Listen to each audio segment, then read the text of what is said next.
इंदौर के राजवाड़ा क्षेत्र में बिगड़ती ट्रैफिक व्यवस्था को सुधारने के लिए एक अहम बैठक आयोजित की गई। बैठक में सराफा, कपड़ा मार्केट, शीतला माता बाजार, राजवाड़ा मार्केट, जवाहर मार्ग और एमजी रोड के व्यापारी शामिल हुए। डीसीपी राजेश त्रिपाठी ने व्यापारियों के साथ मिलकर ट्रैफिक सुधार की रणनीति पर चर्चा की। राजवाड़ा क्षेत्र में बढ़ते ट्रैफिक दबाव और जाम की समस्या को देखते हुए पुलिस प्रशासन और नगर निगम ने व्यापारियों के साथ संयुक्त समीक्षा बैठक की। बैठक में राजेश त्रिपाठी ने स्पष्ट किया कि ट्रैफिक सुधार के लिए ठोस कार्य योजना बनाई जाएगी और सभी विभाग समन्वय के साथ काम करेंगे। उन्होंने कहा कि रॉन्ग साइड वाहन खड़ा करने वालों और नियम तोड़ने वालों पर सख्त चालानी कार्रवाई की जाएगी। व्यापारियों ने भी रेहड़ी पटरी, ई रिक्शा और ऑटो के कारण लगने वाले जाम की समस्या उठाई और प्रशासन से नियमित कार्रवाई की मांग की। सराफा व्यापारी अजय लाहोटी ने कहा कि ट्रैफिक सुधार के लिए व्यापारी हर संभव सहयोग देने को तैयार हैं। बैठक का उद्देश्य ट्रैफिक व्यवस्था को बेहतर बनाना और व्यापारियों की भागीदारी सुनिश्चित करना है। देखिए, सबसे बड़ी बात तो अपनी बात जो है चालू ये है कि ये ट्रैफिक की, पार्किंग की जो समस्या हमारी स्वयं की पैदा की हुई है। हमारे व्यापारी ने स्वयं ये पैदा की हुई है कि बार बार निवेदन के पश्चात भी व्यापारी को बोला कि अपने वाहन जो है पार्किंग स्थल पर रख के आएंगे। खुद व्यापारी, उसके यहाँ कर्मचारी है, स्वर्णकार बंधु है उसके कर्मचारी है, बंगाली बंधु है उसके कर्मचारी है ना। बहुत बड़ी टीम सराफा बाजार की जो इसमें व्यापार में लगी हुई है। बहुत सारे वाहन हैं, 2 पहिया वाहन। तो सभी से हमने बार बार निवेदन किया सराफा एसोसिएशन के माध्यम से कि भैया अपने वाहन पार्किंग स्थल पर रखें तो ग्राहक के वाहन जो है आसानी से यहाँ पे आएंगे। मैं अगर आपको उदाहरण दूं कि इंदौर स्वच्छता में नंबर 1 आया है, लगातार 8 बार आया है। तो क्या अकेले महापौर जी के कारण आया है? अकेले क्या हमारे जो कर्मचारी, सफाई कर्मचारी उनके कारण आया? ये आया इंदौर की जनता के सहयोग से। यहाँ का व्यापारी भी वही है जनता। इंदौर की जनता स्वयं अगर ये फैसला कर लेगी, यातायात के नियमों का पालन करेगी, अपने जो व्यापारी अपने वाहन जो है खुद पार्किंग स्थल पे, तो ये जो भयंकर समस्या जो महामारी हैगी ये पार्किंग वाली, तो ये इसको आसानी से हल निकाल लिया जाएगा।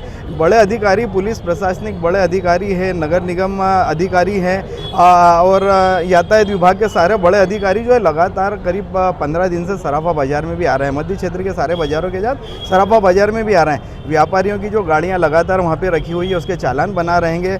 वहां पे कुछ व्यापारियों ने अपने दुकान के बाहर जाली या कुछ ऐसे वाहन या जाली ऐसी लगा रखी है जिसके कारण उन्हें जो आसपास खड़े रहते हैं, जिसको बोले असामाजिक तत्व। हमारे बाजार की एक समस्या है कि जो यहाँ पे दलाल तो हैं लेकिन असामाजिक तत्व भी यहाँ पे बहुत सारे हैं, जिसके कारण जो है यहाँ पे बाजार की गरिमा बहुत प्रभावित हो रही है। कार्रवाई का भी एक बिल्कुल किया जाएगा और हम तो चाहते हैं। अब भाई हमारे व्यापारी खुद चाहता है कि हमारा व्यापार बढ़े। अब व्यापार बढ़ेगा कैसे? अब बाजार के बाहर बड़े बड़े शोरूम हो गए, वेले पार्किंग कर दिया है, ग्राहक वहाँ जाता है और आसानी से जो उसके वाहन वहाँ पे पार्क होते हैं और बढ़िया तरीके से परिवार के साथ खरीदी करता है। हमारे यहाँ पे 2 पहिया वाहन रखने की जगह नहीं होती है। जब वाहन रखते हैं तो व्यापारी आपस में चिल्ला चोट करते हैं, ग्राहक से जो है विवाद करते हैं। तो ये समस्या जब वो महिला साथ में आती है तो कहती है अपने को यहाँ से खरीदी नहीं करना है, यहाँ पे तो विवाद करते हैं अपन चलो और कहीं से।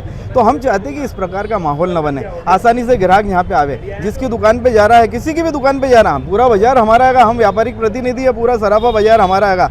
हर व्यापारी हमारा अपना हैगा। हम चाहते हैं कि हर व्यापारी की दुकान पे ग्राहक आसानी से आए, खरीदी करें। और ये जो मुहिम चल रही है, जो पूरा प्रशासन हमारे साथ में हैगा, इनको मैं बार बार धन्यवाद देना चाहता हूँ सराफा एसोसिएशन के माध्यम से। अभी बड़े अधिकारियों ने ये बोला हैगा कि जैसे वहाँ पे खाने पीने की दुकानों के बाहर जो है इकट्ठी दुकानें जो लग जाती है और जो गाड़ी लेके आते हैं कि 5 मिनट कचौरी खा रहे और गाड़ी वहाँ पे लगा दी, तो वो चौराहे के ऊपर ये झमेला हो जाता है। 5-50 गाड़ियाँ आपको एनी टाइम दिख जाएगी, जिससे ये यातायात में और आने जाने में असुविधा। ऑटो रिक्शा का भी बहुत है, चूंकि सराफे में तो उसका प्रवेश नहीं है, पर वो जो टर्निंग पॉइंट है वहाँ पे जो इकट्ठी गाड़ियाँ लग जाती है तो वो एक बड़ी समस्या आएगी। उन्होंने बोला कि आप जो है 2 व्हीलर में भी कैंची लगा के जाएंगे। क्या होता है, जब गाड़ी उठाने के लिए आते हैं तो 1 गाड़ी, 2 गाड़ी, 4 गाड़ी उठाती है क्रेन। जब वो कैंची लगा देंगे तो 5-50 गाड़ी अगर वहाँ पे है तो एक साथ होगी, तो कहीं ना कहीं जो है इसके ऊपर सुधार होगा। देखिए, पूर्व में भी लगभग 1 सप्ताह पहले हमने व्यापारी संघ के साथ में बैठक की थी, जिसमें हमारे जैन साहब थे और बाकी और भी व्यापारी पदाधिकारी गण थे। इन लोगों के साथ बैठक में आप लोगों के समर्थन से ही ये निर्णय लिया गया था कि सराफा में जो भी हमारी यातायात व्यवस्था वो सुचारू होना चाहिए और जो पार्किंग है, जो बेतरतीब जो वाहन खड़ा कर रहे हैं वो बेतरतीब वाहन खड़ा ना करें और सुव्यवस्थित ढंग से करें। उसमें यह निर्णय लिया गया कि जो दुकानदार की गाड़ियां हैं वो सब पार्किंग स्थलों पे खड़ी होनी चाहिए, ताकि वहाँ पे पार्किंग जो दुकानदार के सामने की जो स्थान है वो ग्राहकों के पार्किंग के लिए सुरक्षित हो सके, क्योंकि वहाँ जगह इतनी कम है कि अगर दुकानदार भी अपनी गाड़ी पार्किंग करेंगे तो वहाँ पे ग्राहक अपनी गाड़ी पार्किंग नहीं कर सकते हैं। इसी उद्देश्य को से लेकर के ये व्यवस्था बनाई गई और दुकानदारों ने जगह जगह पर इस तरह का बोर्ड भी बना लिया है, उसमें लिखा है कि ये जो पार्किंग स्थल है ये ग्राहकों के लिए सुरक्षित है। इसके अलावा अगर कोई उल्लंघन करता है तो उसके खिलाफ चालानी कार्रवाई करने का निर्णय लिया गया है।